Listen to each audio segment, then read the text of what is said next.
Hi everyone, welcome to our channel Feel Simple. In this video, we are going to learn about bending of beam and expression for internal bending moment. And we are also going to learn definition of beam, external bending moment, internal bending moment, neutral axis, and find the equation for internal bending moment IBM. Okay, let us start the topic. நம்ம இந்த topic பார்க்குறதுக்கு முன்னாடி போன class போன வீடியோவில் நம்ம என்னென்ன பார்த்தோம் அப்படிங்கிறத ரீகால் பண்ணிட்டு இன்னைக்குள்ள டாபிக் நம்ம பார்க்கலாம். இலாஸ்டிசிட்டி அப்படின்னா என்னன்னு பார்த்தோம். அதில் stress, strain, Hooke's law, modulus of elasticity, the different moduli of elasticity. There is three types. One is Young's modulus, rigidity modulus, and final one bulk modulus. அப்படின்னு த்ரீ டைப்ஸ் ஆஃப் மாடுலஸ் பார்த்தோம். அப்புறம் ஒரு ratio பார்த்தோம், Poisson's ratio அப்படிங்கிறது பார்த்தோம். இதெல்லாம் உங்களுக்கு இந்த ஃபண்டமெண்டல் தெரிஞ்சால் தான் இது உங்களுக்கு அண்டர்ஸ்டாண்ட் பண்ண முடியும். இதில் ட்ரெஷ் அப்படின்னா உங்களுக்கு தெரியும். ஸ்ட்ரெஸ் அப்படிங்கிறது ஃபோர்ஸ் பெர் ஏரியா. அதேமாதிரி ஸ்ட்ரெயின் அப்படின்னா உங்களுக்கு தெரியும், change in dimension by original value அப்படின்னு பார்த்தோம். அது யங்ஸ் மாடுலஸாக இருந்தாலும் சரி, ரிஜிடிட்டி மாடுலஸாக இருந்தாலும் சரி, பல்க் மாடுலஸாக இருந்தாலும் சரி, அதான் ஒரே ஃபார்முலா தான். இதெல்லாம் நீங்கள் போன வீடியோவில் பார்த்துருப்பீங்க. அப்படி பார்க்காதவங்க அந்த வீடியோ பார்த்ததுக்கு அப்புறம் தான் இந்த bending of beam, expression for internal bending moment உங்களுக்கு புரியும். அதனால் இது பார்க்குறதுக்கு முன்னாடி அந்த வீடியோவை நீங்கள் பார்த்துருங்க. இப்போ நம்ம இந்த டாப்பிக்கில் போகலாம். இதில் நம்ம என்ன பார்க்க போகிறோம்னா பெண்டிங் ஆஃப் பீம் அப்படின்னு பார்க்க போகிறோம். இப்போ பீம் அப்படின்னா என்ன அப்படின்னா, இது ஒரு பீம். இந்த ஸ்கேல் அப்படிங்கிறது இந்த இடத்துல beam. Let us consider this as a beam. இப்போ பீமுக்கு டெஃபினிஷன் சொல்கிறாங்க, பாருங்க. A beam is defined as a bar. இது ஒரு bar of uniform cross section. இந்த எண்டில் இருந்து இந்த எண்டு வரைக்கும் பார்த்தீங்கன்னா கிராஸ் செக்ஷன் யூனிஃபார்மாக இருக்கணும். Uniform cross section whose length is very much greater than thickness. இந்த length is very much greater than thickness அப்படின்னா பீம்னு சொல்கிறோம். இதில் உங்களுக்கு எந்த குழப்பமும் கிடையாது. A beam is defined as a bar of uniform cross section whose length is very much greater than its thickness. அப்படிங்கிறது தான் பீம். இதான் பீமுடைய டெஃபினிஷன். சரி, இப்போ பெண்டிங் ஆஃப் பீம் அப்படின்னா என்ன? பெண்டிங்னா உங்களுக்கு தெரியும். பெண்டிங்னா என்னது அப்படின்னா, அப்படி வளைகிறது.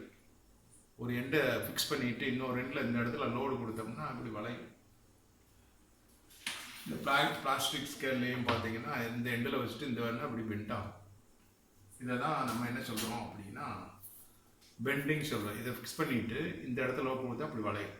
இதான் பெண்டிங். இந்த பீம் இப்போ கன்ஸ்ட்ரக்ஷனில் யூஸ் பண்ணுவாங்க. கன்ஸ்ட்ரக்ஷனில் பீம் யூஸ் பண்ணுவாங்க. அப்போ பீமுக்கு எலாஸ்டிக் ப்ராப்பர்ட்டி உண்டு. எவ்வளவு லோடு கொடுத்தா எவ்வளவு லோடு வரைக்கும் இந்த எலாஸ்டிக் ப்ராப்பர்ட்டி உண்டு அப்படிங்கிறத அவங்க கால்குலேஷன் பார்ப்பாங்க. அதை தான் நம்ம இன்றைக்கி பார்க்க போகிறோம். இப்போ நல்லா கவனிங்க. இந்த பீம் ஒரு எண்டை ஃபிக்ஸ் பண்ணிடுறோம். இந்த பாருங்கள், ஒரு எண்டை ஃபிக்ஸ் பண்ணியாச்சு. இந்த ஸ்கேல் இதான் பீம். இதை நான் இந்த இடத்துல போட்டிருக்கேன். ஒரு எண்டை ஃபிக்ஸ் பண்ணியிருக்கு, இன்னொரு எண்டில் டபிள்யூ அப்படிங்கிற வெயிட்டை போடுறோம், லோடு போடுறோம். இந்த பீம் என்ன ஆகும்? அப்படி வளையும். இப்போ லோடே கொடுக்கலன்னா எப்படி இருக்கும் அப்படின்னா, ஸ்கேல் எப்படி இருக்கும் அப்படின்னா அது ஸ்ட்ரெயிட்டாக அப்படி இருக்கும். இப்போ லோடு கிடையாது, இதுதான் ஸ்கேல். இது லோடு இல்லைன்னா அப்படின்னா பார்த்தீங்கன்னா அது வாட்டுக்கு அப்படியே நிற்கும், இப்படி இருக்கும். இது இந்த இடத்துல இப்போ ஃபிக்ஸ் பண்ணிவிட்டு இது ஃபிக்ஸ்டு. இந்த இடத்துல நம்ம லோடு கொடுக்குறப்ப என்ன ஆகும்? இந்த டபிள்யூ அப்படிங்கிற லோடு கொடுக்குறப்ப என்ன ஆகும் அப்படின்னா, இப்போ இப்படி பெண்ட் ஆகுது, இந்த மாதிரி பெண்ட் ஆகுது, இந்த மாதிரி பெண்ட் ஆகுது. இதை தான் நான் இங்கே போட்டிருக்கேன். இதை தான் நான் என்ன பண்ணியிருக்கேன், இந்த இடத்துல போட்டிருக்கேன். நல்லா கவனிங்க. இதில் என்ன அப்படின்னா பெண்டிங் மொமெண்ட் அப்படிங்கிறதெல்லாம் பார்க்க போகிறோம். இப்போ இதை நம்ம இந்த இடத்துல பார்த்தீங்கன்னா ஃபிக்ஸ் பண்ணியாச்சு. இங்கே லோட் கொடுத்தாச்சு. இதில் இது அப்பர் லேயர் மேலே டாப்பில் உள்ளது. இது அப்பர் லேயர், இந்த எண்டு வந்து அப்பர் லேயர், இது வந்து என்ன லோயர் லேயர், இதுக்கெல்லாம் மிடில் லேயர் அப்படின்னு இருக்கும். இப்போ பார்த்தீங்கன்னா இந்த புக்கு எடுத்துக்கிட்டோம். இந்த லேயர்னு எப்படி சொல்கிறீங்க அப்படின்னா, இந்த புக்கில் பார்த்தீங்கன்னா இதை இப்படி பெண்ட் பண்ணுறோம். அப்படி இந்த மாதிரி பெண்டிங் நடக்குது. இந்த இருக்கு பீமு, இதை இப்படி பெண்ட் பண்ணுறோம். பெண்ட் பண்ணுற பார்த்தீங்கன்னா இதில் எத்தனை லேயர் இருக்குன்னா, இது ஒவ்வொரு பேப்பரும் ஒரு லேயர், ஒவ்வொரு பேப்பரும் ஒரு லேயர், ஒவ்வொரு பேப்பரும் லேயர். இது என்ன நடக்குது அப்படின்னா, என்ன சொல்கிறாங்க அப்படின்னா, இதில் இது இந்த சென்டரில் டாட்டாட்ட போய் மிடில் லேயர், இது அப்பர் லேயர், லோயர் லேயர். இப்போ இந்த லைனாக போட்டிருக்கேன் பாருங்கள். இதை அப்படி நான் பெண்ட் பண்ணவும் என்ன ஆகும்னா, இந்த லைன் வந்து மேலே வந்து எலாங்கேஷன் ஆகும், கீழே கம்ப்ரெஷன் ஆகும். மேலே எலாங்கேஷன் ஆகும், கீழே கம்ப்ரெஷன் ஆகும். அது நல்லா பாருங்கள். இப்போ என்ன நடக்குது அப்படின்னா, இப்போ என்ன பண்ணுறோம், if you beam is fixed at one end and loaded at the other end, the beam is bent. எப்படி பெண்ட் ஆகுதுன்னா, beam the load acting vertically downwards at its free face end. இந்த இடத்துல நம்ம என்ன பண்ணுறோம், ஒரு ஆக்ஷன் கொடுக்குறோம். இந்த இடத்துல ஆக்ஷன்னா அப்படின்னா என்ன அர்த்தம்னா, வெயிட் கொடுக்குறோம். உள்ளுக்குள்ளே ஒரு ரியாக்ஷன் இருக்கும் ஸ்கேலில். அந்த ரியாக்ஷன் தான் நான் ஆர்னு போட்டிருக்கேன். இது இந்த டைரெக்ஷனில் டவுன்வர்ட் டைரெக்ஷனில் பெண்ட் ஆச்சுன்னா அந்த ஸ்கேல் அப்வர்ட் டைரெக்ஷனில் இழுத்து பிடிக்கும், இல்லைன்னா உடஞ்சி போகும். இந்த ஆக்ஷன் ரியாக்ஷன் வந்து ஈக்குவலாக இருக்கும். Action reaction. இந்த ஆக்ஷனுங்கிறது என்னென்னா external bending moment, external force. இந்த ரியாக்ஷனுங்கிறது என்ன, இன்டர்னல் பெண்டிங். அப்படி உள்ளுக்குள்ளே இருக்குது இன்டர்னல் பெண்டிங் அப்படின்னு அர்த்தம். அப்போ ஒரு இதில் என்ன ஒரு கப்புள் ஃபார்ம் ஆகுது. எப்படின்னா ரெஸ்டாரிங் கப்புள் ஃபார்ம் ஆகும். எப்படின்னா இப்போ ஈக்குலிபிரியம் பொசிஷன் வரப்போ this external bending moment EBM is equal to என்னன்னா இன்டர்னல் பெண்டிங் மொமெண்ட். அப்படி இருந்தால் தான் பிரேக் ஆகாமல் இருக்கும். எக்ஸ்டர்னல் ஃபோர்ஸும் இன்டர்னல் ஃபோர்ஸும் ஈக்குவலாக இருக்கும். எக்ஸ்டர்னல் ஃபோர்ஸ் நம்ம கொடுக்குறது, இன்டர்னல் அதுக்குள்ளேயே டெவலப் ஆகுது. இது இந்த பக்கம் பிடிச்சி இழுத்ததுன்னா அது அந்த பக்கம் பிடிச்சிடும். இந்த ஆரம் மார்க் போட்டிருக்கேன் பாருங்கள், இந்த EFன்னு போட்டு இழுத்துருக்கேன். இது வந்து force, internal bending moment is equal to external bending moment ஈக்குவலாக இருக்கும் ஈக்குலிபிரியம் பொசிஷன் வரப்போ. இது ஒரு விஷயம். அப்புறம் இந்த சென்டரில் டாட்டா போட்டிருக்கேன். அது என்ன, அப்பரில் என்ன, upper layer, lower layer, middle layer அப்படின்னு எடுத்துருக்கோம். நல்லா கவனிங்க. இதிலே பார்த்தோம். இதை நம்ம இப்படி பெண்ட் பண்ணுறப்ப என்ன நடக்குதுன்னு பார்த்தீங்கன்னா, இந்த அப்பர் லேயர் என்ன ஆகும் அப்படின்னா எலாங்கேஷன் நடக்கும். எலாங்கேஷனா விரிகிறது. லோயர் லேயர் பார்த்தீங்கன்னா அப்படியே கம்ப்ரெஸ் ஆகும். லோயர் லேயரில் பார்த்தா கம்ப்ரெஸ் ஆகும். அப்போ கம்ப்ரெஷன் அப்படின்னா சுருங்குறது, கம்ப்ரெஷன் அப்படின்னா சுருங்குறது, எலாங்கேஷனா விரிகிறது, இன்க்ரீஸ் ஆகுது. எலாங்கேஷனா இன்க்ரீஸு, கம்ப்ரெஷனா டிக்ரீஸ்னு அர்த்தம். அப்போ அப்பரில் மிடில் ஏதோ நடக்குது, ஃபோர்ஸ் நம்ம ஆக்ஷன் கொடுக்குறதுனால, ஃபோர்ஸ் கொடுக்கறதுனால. இப்போ மிடில் எப்படி சார் இருக்கும், இதில் வந்து 100 லேயர் இருக்குது, 100 பேப்பர் இருக்குது அப்படின்னா மிடில் 50 அப்படிங்கிற ஒரு சீட்டு தான் மிடில் லேயர்னு அர்த்தம். அந்த மிடில் லேயரில் பார்த்தீங்கன்னா என்ன நடக்குது அப்படின்னா நோ சேஞ்ச். அதாவது அந்த மிடில் லேயர் என்ன இருக்கும் அப்படின்னா neither elongated nor compressed. Elongation இருக்காது, கம்ப்ரெஷன் இருக்காது. அப்போ என்ன இருக்கும் அப்படின்னா there is no change in the middle layer. அந்த லேயருக்கு பேர் நியூட்ரல் ஆக்சிஸ்ன்னு சொல்கிறாங்க. அந்த ஃபிலமெண்ட் ஆர் லேயர், அந்த மிடில் உள்ள அந்த ஃபிலமெண்ட் அல்லது லேயர்னு சொன்னால் அதில் எந்த சேஞ்ச் இருக்காது. அதனால அதுக்கு பேர் நியூட்ரல் ஆக்சிஸ் அப்படின்னு சொல்கிறாங்க. அதுக்கு பேர் நியூட்ரல் ஆக்சிஸ் அப்படின்னு சொல்கிறாங்க. இது 3 விஷயம். Upper layer elongation, lower layer compression, middle layer no. அப்போ மிடில் இருந்து அப்பர் போக போக ஃபோர்ஸ் கூட்டிகிட்டே போகும். என்ன ஃபோர்ஸ்னா reaction, internal bending moment, internal bending moment. அப்படியே டவுன்வர்ட்ஸில் வந்தாலும் பார்த்தீங்கன்னா எக்ஸ்டர்னல் பெண்டிங் கொஞ்சம் கொஞ்சமாக இன்க்ரீஸ் ஆகிடும். மிடில் இருக்காது. சென்டரில் 100 பேப்பரில் உள்ள சென்டர் பேப்பர் 50 அப்படிங்கிற பேப்பரில் இந்த சேஞ்ச் இருக்காது. மேலே போக போக கூடும், கீழே வர வர கூடும். இதுதான் உள்ளுக்குள்ளே நடக்கிறது, ஸ்கேலில் நடக்கிறத விஷயம் எலாஸ்டிசிட்டியில் பார்க்குறோம். தெரிஞ்சா இப்போ என்ன கண்டுபிடிக்க போகிறோம்னா expression for internal bending moment. இந்த இடத்துல சொல்லுவோம் இன்டர்னல் பெண்டிங் மொமெண்ட். நம்ம இப்போ ஒன்றா எக்ஸ்பிரஷன் கண்டுபிடிக்க போகிறோம். இதுக்கு என்ன பண்ணுறேன் அப்படின்னா இதை நான் எரேஸ் பண்ணிடுறேன். நல்லா கவனிங்க. இதில் நம்ம என்ன பார்க்க போகிறோம், இதில் பாருங்கள், ஒரு பீம். இந்த பீம் என்ன பண்ணியிருக்கேன் அப்படின்னா இதான் பீம். இதை என்ன இந்த பக்கம், அதாவது டூ எண்ட்ஸ் போத் எண்டில் என்ன பண்ணுறேன், இப்போ ஃபோர்ஸ் கொடுக்குறேன், இப்படி பெண்ட் ஆகுது. 2 எண்ட்லையும் ஃபோர்ஸ் கொடுக்குறேன், பெண்ட் ஆகுது. ஒரு கர்வேச்சர் ஃபார்ம் ஆகும். அதை தான் நான் இந்த இடத்துல போட்டிருக்கேன். நான் இது எதுவுமே கொடுக்காட்டி எப்படி இருக்கும் அப்படி தான் சொல்லுவேன். என்ன ஸ்ட்ரைட்டாக இருக்கும், எதுவுமே ஃபோர்ஸ் போத் எண்ட்லேயும் நான் ஃபோர்ஸ் கொடுக்கலன்னா ஸ்ட்ரைட்டாக இருக்கும். போத் எண்ட்ல ஃபோர்ஸ் கொடுத்தா அப்படி பெண்ட் ஆகுது. இப்போ பாரு, அதை தான் இந்த இடத்துல போட்டிருக்கேன். இதில் வச்சுக்கிட்டு நம்ம இன்டர்னல் பெண்டிங் மூமெண்ட் பார்க்க போகிறோம். இது நல்லா கவனிங்க. Let us consider a portion of a beam to be bent in a circular arc. Circular மாதிரி இப்படி பெண்ட் ஆகுது. பார்த்தீங்கன்னா அப்படி போட்டோம்னா என்ன ஆகுதுன்னா ஒரு சர்க்குலர் இது ஃபார்ம் ஆகுது. இப்படி சர்க்குலராக ஃபார்ம் ஆகுது. இதில் பார்த்தீங்கன்னா இஎஃப்ங்கிறது நியூட்ரல் ஆக்சிஸ். இங்கே பார்த்தா இஎஃப்ங்க நியூட்ரல் ஆக்சிஸ். அந்த நியூட்ரல் ஆக்சிஸை வச்சுட்டு என்ன பண்ணுறோம் அப்படின்னா நம்ம ஒரு லைன் ட்ரா பண்ணுறோம். அப்படி லைன் பார்த்தா இந்த கருவினுடைய, அதாவது சர்க்கிளினுடைய சென்டர் பாயிண்டில் வந்து டச் ஆகுது. அப்போ ஏ அப்படிங்கிற பாயிண்ட்லேருந்து ஒரு லைன் ட்ரா பண்ணுறோம். பியிலேருந்து ஒரு ட்ரா பண்ணால் ஒரு சென்டரில் ஒரு பாயிண்ட், அதாவது ரேடியஸாக கர்வேச்சர்னு சொல்கிறோம். இது ஆறுங்கிற ரேடியஸாக கர்வேச்சர். சிங்கிற இந்த இடத்துல என்னதுன்னா சென்டர் ஆஃப் கர்வேச்சர். சிங்கிறது சென்டர் ஆஃப் கர்வேச்சர், ஆறுங்கிறது ரேடியஸாக கர்வேச்சர். இந்த 2 லைனுக்கு இடையில ஒரு இதை ஆங்கிள் ஃபார்ம் ஆகுது. இது ஆங்கிள் சப்சென்டர்ட் by the neutral axis and it centre of curvature. Centre of கர்வேச்சருக்கும் நியூட்ரல் ஆக்சிஸ்க்கும் இடையில உள்ள ஆங்கிள் இது. இப்போ நம்ம ஏற்கனவே சொன்னதான் ஃபிலமெண்ட் எபோ நியூட்ரல் ஆக்சிஸ் என்ன நடக்கும், ஃபிலமெண்ட்னா லேயர். எந்த லேயரு, நியூட்ரல் ஆக்சிஸ்க்கு மேலே உள்ள லேயரில் என்ன நடக்கும், எலாங்கேஷன் நடக்கும். நியூட்ரல் ஆக்சிஸ் கீழே உள்ள லேயரில் எல்லாம் என்ன நடக்கும்னா கம்ப்ரெஷன் நடக்கும். அது உங்களுக்கு தெரியும். இப்போ நான் என்ன பண்ணுறேன், நியூட்ரல் ஆக்சிஸில் ஏபின்னு பாயிண்ட் எடுத்திருக்கேன். நியூட்ரல் ஆக்சிஸில் ஏபி அப்படிங்கிற 2 பாயிண்ட் எடுத்திருக்கேன்.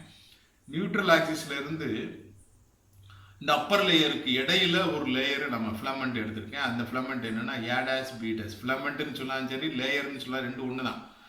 ஏடாஸ் பீடாஸ்ன்னு எடுத்திருக்கேன். அந்த ஏபி அப்படிங்கிற நியூட்ரல் ஆக்சிஸில் இருந்து எவ்வளோ டிஸ்டன்ஸில் எடுத்திருக்குன்னா இசட் டிஸ்டன்ஸில் எடுத்திருக்கேன். இசட் டிஸ்டன்ஸில் எடுத்து போட்டிருக்கேன். இப்போ பார்த்தீங்கன்னா இதில் நம்ம என்ன கண்டுபிடிக்க போகிறோம் அப்படின்னா, இதில் ஏடாஸ் பீடாஸ்ன்னு என்னது, ஏடாஸ் பீடாஸ்ன்னு என்ன, let A dash B dash with the filament at a distance z from the neutral axis அப்படின்னு பார்த்துருக்கோம். அப்போ லென்த் ஆஃப் த ஃபிலமெண்ட் அப்படின்னா அந்த length of the filament A dash பீடாஸ்ங்கிறது before the bending is equal. Before the பெண்டிங்கில் பார்த்தீங்கன்னா பெண்டிங்க்கு முன்னாடி ஏடாஸ் பீடாஸும் ஏபியும் ஈக்குவலாக இருக்கும். பெண்டிங் அப்புறம் பார்த்தீங்கன்னா ஏபிக்கும் ஏடாஸ் பீடாக்கும் வந்து சேஞ்ச் ஆகிரும். அப்போ இதை வச்சு பார்க்குறப்ப பார்த்தீங்கன்னா நல்லா கவனிங்க. இதில் நான் இதை எரேஸ் பண்ணிடுறேன். இப்போ டெரிவேஷன் பார்க்க போகிறோம், எக்ஸ்பிரஷன் பார்க்க போகிறோம். இப்போ என்ன பார்க்க போகிறோம் அப்படின்னா expression for internal bending moment நம்ம பார்க்க போகிறோம். இதில் ஒரிஜினல் லென்த் என்ன, ஒரிஜினல் லென்த் சொல்லுங்க பார்ப்போம். ஒரிஜினல் லென்த் என்ன, ஒரிஜினல் லென்த் என்னது, that is equal to AB அப்படின்னு அர்த்தம். ஒரிஜினல் லென்த்துங்கிறது இந்த இடத்துல ஏயிலிருந்து பிங்கிறது தான் அது ஒரிஜினல் லென்த்து. அதை இன் டைம்ஸ் ஆஃப் டீட்டாவில் எப்படி எழுதலாம்னு, small angle is very very small அப்படின்னா this radius of curvature into angle 2 multiply பண்ணால் நமக்கு கிடைக்கும். என்னது, ஆர் இன்ட்டு டீட்டா ஈக்குவலாக R into theta sine theta is equal to வரும். அதில் sine is very very small அப்படிங்கிறத அதில் போட்டுருவோம். அடுத்து என்னென்னா எக்ஸ்டெண்டட் ஆங்கிள், எக்ஸ்டெண்டட் லென்த் எவ்வளவு எக்ஸ்டெண்ட் ஆகிருக்கு அப்படின்னா நம்ம என்ன எடுத்திருக்கோம், ஏடாஸ் பிடேஸ்ன்னு எடுத்துருக்கோம். அது எப்படி எழுதலாம், ஏடாஸ் பிடேஸுங்கிறது பார்த்தீங்கன்னா இந்த பாயிண்டில் இருக்குது. இது வரைக்கும் ஆறு, இது ஒரு இசட்டு. அப்படி எப்படி எழுதலாம்னா R plus z into theta, R plus z into டீட்டான்னு எழுதலாம். இப்போ ரெண்டில் சேஞ்ச் இன் லென்த் என்ன, change in length. Change in length is equal to என்ன சொல்லுங்க பார்ப்போம். A dash B dash minus AB. அப்போ இதில் இருந்து எப்படி எழுதலாம்? A dash B dash உங்களுக்கு தெரியும், R plus Z into theta minus R into theta. இப்போ இந்த theta உள்ள மல்டிப்ளை பண்ணால் R theta plus Z theta minus R theta. இப்போ இதுவும் கேன்சல் ஆயிரும். இது என்ன இருக்கும்? Z theta இருக்கும். Z thetaங்கிறது என்னது? Change in length. இந்த சேஞ்ச் இன் லென்த்தில் இருந்து நம்ம என்ன கண்டுபிடிக்கலாம் அப்படின்னா ஸ்ட்ரெயின் கண்டுபிடிக்கணும். ஸ்ட்ரெயின் என்ன ஃபார்முலா உங்களுக்கு தெரியும். இப்போ ஸ்ட்ரெயின் இஸ் ஈக்குவல் டு என்ன? ஸ்ட்ரெயின் இஸ் ஈக்குவல் டு என்ன? Change in length divided by original length. நமக்கு தெரியும் change in length by original length நமக்கு தெரியும். இப்போ இதில் இருந்து என்ன? சேஞ்ச் இன் லென்த் என்ன? Z theta. Change in length Z theta divided by R theta. அப்படி எழுதலாம். theta கேன்சல் ஆயிருந்தா Z டிவைடட் பை R. இதான் என்னது? இந்த இடத்துல ஸ்ட்ரெயின் அப்படின்னு சொல்கிறோம். இந்த இடத்துல ஸ்ட்ரெயின் அப்படின்னு சொல்கிறோம். That is strain. அப்போ strain is equal to Z divided by R. Strain is equal to Z divided by R அப்படின்னு நம்ம பார்த்தாச்சு. இதில் எந்த டவுட்டும் கிடையாது உங்களுக்கு. அடுத்து நம்ம இதில் இன்டர்னல் பெண்டிங் மூமெண்ட் பார்க்க போகிறோம். அதுக்கு என்ன செய்யணும்? அடுத்து என்ன? யங்ஸ் மாடுலஸ் பார்க்கணும். யங்ஸ் மாடுலஸ் ஃபார்முலா தெரியும் உங்களுக்கு. Young's modulus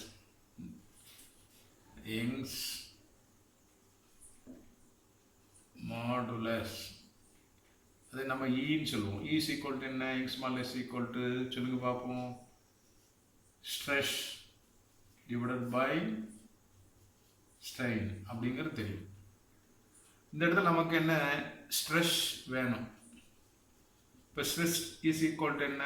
Young's modulus into strain எழுதலாம். ஸ்ட்ரெயின் ஏற்கனவே கண்டுபிடிச்சாச்சு. அப்போ என்ன வரும்? E into z divided by R. அதனால் எப்படி எழுதனா? இஇசட் டிவைடட் பை ஆர் அப்படின்னு எழுதலாம். இதான் என்னது? ஸ்ட்ரெயின் கண்டுபிடிச்சாச்சு. ஸ்ட்ரெஸ் தெரியும். இப்போ ஃபோர்ஸ்க்கு நம்ம கொடுக்குற ஃபோர்ஸ் என்ன? ரெண்டு சைடில் கொடுக்குற ஃபோர்ஸ் ஈக்குவல் டு எப்படி கண்டுபிடிக்கலாம் அப்படின்னா இன் டேர்ம்ஸ் ஆஃப் நீங்கள் ஏற்கனவே நம்ம படிச்சிருக்கோம். ஸ்ட்ரெஸ் இஸ் ஈக்குவல் டு என்னன்னா ஃபோர்ஸ் பெர் ஏரியா அப்படின்னு நமக்கு தெரியும். இதில் இருந்து ஃபோர்ஸ் இஸ் ஈக்குவல் டு என்ன சொல்லுங்க பார்ப்போம். ஃபோர்ஸ் இஸ் ஈக்குவல் டு என்ன? Stress into area. இப்போ நம்ம ஃபோர்ஸ் இஸ் ஈக்குவல் டு அப்போ என்ன எழுதலாம் அப்படின்னா ஸ்ட்ரெஸ் இங்கே கண்டுபிடிச்சிருக்கோம். இந்த இருக்கு.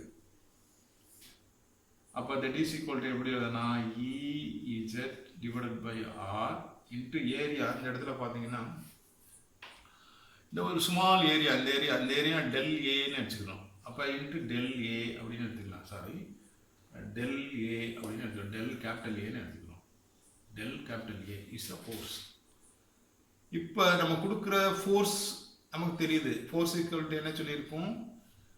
Stress into area. That is equal to EZ divided by R into del A அப்படின்னு. டெல் அப்படிங்கிறது என்னென்னா கிராஸ் செக்ஷனல் ஏரியா. டெல் ஏங்கிறது இந்த இடத்துல என்னென்ன? Cross sectional area. இது நமக்கு தெரியும். இப்போ இதில் இருந்து மொமெண்ட் ஆஃப் ஃபோர்ஸ் கண்டுபிடிக்கணும். பெண்டிங் மொமெண்ட் கண்டுபிடிக்கணும். மொமெண்ட்னா என்ன? உங்களுக்கு நீங்கள் லோயர் கிளாஸில் படிச்சிருப்பீங்க. What is mean by moment? Moment அப்படின்னா தட் இஸ் ஈக்குவல் டு என்ன அப்படின்னா moment is equal force into distance. அது படிச்சிருப்பீங்க. Moment is equal to force into distance. படிச்சிருக்கீங்க. அப்போ இதில் இருந்து ஃபோர்ஸை இன் டர்ம்ஸ் ஆஃப் மொமெண்ட்டாக மாற்றினா என்ன கிடைக்கும் அப்படின்னா நான் இதை எரேஸ் பண்ணிடுவேன். அப்போ மொமெண்ட் இஸ் ஈக்குவல் டு என்ன? ஃபோர்ஸ் இன்ட்டு டிஸ்டன்ஸ் அப்படின்னு நமக்கு தெரிஞ்சு போச்சு. அப்போ இதில் இருந்து என்ன பண்ணணும்? மொமெண்ட் கண்டுபிடிக்கப்போம். Moment of particular layer neutral ஆக்சிஸினுடைய பெண்டிங் மொமெண்ட் மாத்திரம் பார்க்குறோம். இப்போ அப்போ என்ன பார்க்க போகிறோம் அப்படின்னா அப்போ மொமெண்ட்னா என்ன? ஃபோர்ஸ் இன்ட்டு டிஸ்டன்ஸ் பார்த்தாச்சு. இப்போ மொமெண்ட் ஆஃப் ஃபோர்ஸ், இது வந்து மொமெண்ட் ஆஃப் ஃபோர்ஸ்னு அர்த்தம், வேறு ஒன்றும் கிடையாது. மொமெண்ட் ஆஃப் ஃபோர்ஸ் என்ன? இன் டேர்ம்ஸ் ஆஃப் மொமெண்ட்டாக மாத்திரம். அப்போ இங்கே என்ன பார்க்க போகிறோம் அப்படின்னா நல்லா கவனிங்க. Moment of force moment of force about எந்த இதுக்குள்ள மொமெண்ட் ஆஃப் ஃபோர்ஸ் பார்க்க போகிறோம்னா about the neutral axis. About the neutral axis. இப்போ நியூட்ரல் ஆக்சிஸில் சென்டரில் இஎஃப்னு பார்த்தோம்ல, அந்த இடத்துல இஎஃப் அதனுடைய மொமெண்ட் ஆஃப் ஃபோர்ஸ் கண்டுபிடிக்க போகிறோம். அப்போ மொமெண்ட் ஆஃப் ஃபோர்ஸ், அந்த moment of force equal to என்ன அப்படின்னா, இப்போ என்ன பார்த்துருக்கோம் அப்படின்னா Z divided by R, Z divided by R into del ஏன்னு பார்த்துட்டோம். இதுதான் என்னது இந்த இடத்துல ஃபோர்ஸ், இந்த ஃபோர்ஸ். இப்போ இதோட என்ன இன்ட்டு டிஸ்டன்ஸ் போடணும். டிஸ்டன்ஸ் எவ்வளவோ அப்படின்னா இதில் இருந்து இவ்வளோ தூரம் இஜெட் டிஸ்டன்ஸ், அப்போ இஜெட்னு போடணும். Force into distance. அப்போ இதை மல்டிப்ளை பண்ணால் என்ன இருக்கும், E divided by R del A into EZ square கிடைக்கும். இது moment of force about the neutral axis. இப்போ இதில் எத்தனை லேயர் இருக்கும் அப்படின்னா n நம்பர் ஆஃப் லேயர்ஸ் இருக்கும். இந்த நம்ம புக்கில் பார்த்தோம்ல, புக்கில் பார்த்தீங்கன்னா இதில் பார்த்தீங்கன்னா எவ்வளவு லேயர்ஸ் இருக்குது, இவ்வளவு ஒவ்வொரு சீட்டும் ஒரு லேயர், ஒரு ஃபிலமெண்ட். அப்போ ஒவ்வொரு சீட்டுக்கும் உள்ள மொமெண்ட் ஆஃப் ஃபோர்ஸ் கண்டுபிடிக்கணும். அப்போ இது ஒரு சென்டரில் உள்ள ஒரு லேயருக்கு மொத்தம் பார்த்துருக்கோம். மொத்தமாக பார்த்தா sum of moment of force about the all axis பார்க்கணும். Sum of moment of force of all the layers நம்ம பார்க்க போகிறோம். அப்போ என்ன பண்ணணும், சம்மேஷன் போடணும், ஒன்றும் கிடையாது. இப்போ என்ன பார்க்க போகிறோம் அப்படின்னா நல்லா கவனிங்க. Sum of moment of force கண்டுபிடிக்க போகிறோம். இது sum of moment of force நமக்கு தெரியும். என்ன சொல்லுங்க பார்ப்போம். Sum of moment of force, forces acting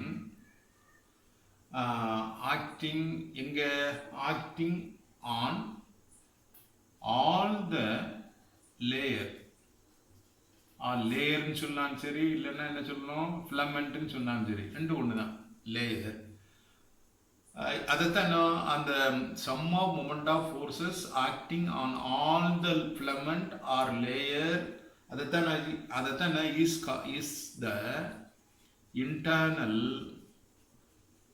internal bending moment அப்படின்னு சொல்றோம். அதைத்தான் என்னது இன்டர்னல் பெண்டிங் மொமெண்ட் சொல்றோம்.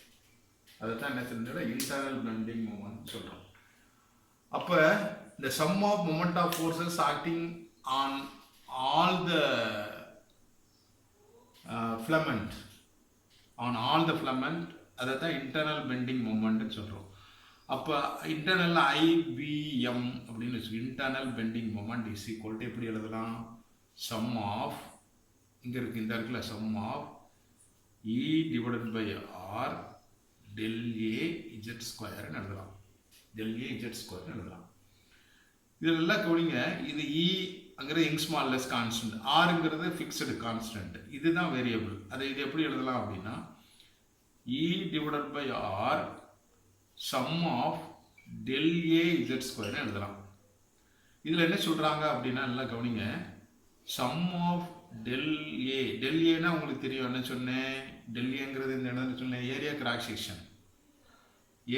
Section of the particular layer, அதை பார்த்தோம். இதை என்ன சொல்கிறாங்கன்னா, இந்த sum of del A z square is called geometrical moment of இனர்ஷியான்னு சொல்கிறாங்க. is called geometrical moment of inertia. இதுக்கு பதில் என்ன சொல்றாங்கன்னா, இது it is denoted by a letter ak ஸ்கொயர்னு சொல்லி எழுதலாம். அதாவது del za sum of del a z square is equal to ak square அப்படின்னு இதுக்கு பதிலாக சப்மிட் பண்றோம். இந்த இடத்துல ஏ அப்படின்னா என்ன அப்படின்னா, ஏங்கிறது ஏரியா கிராஸ்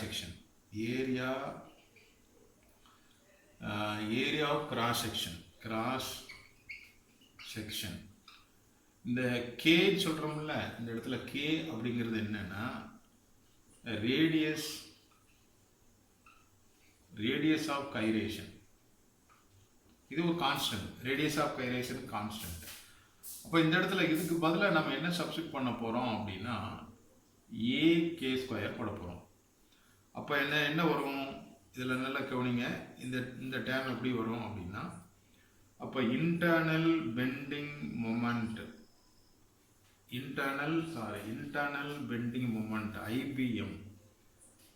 ஐபிஎம் மாற்றி எழுதிட்டேன். ஐபிஎம்.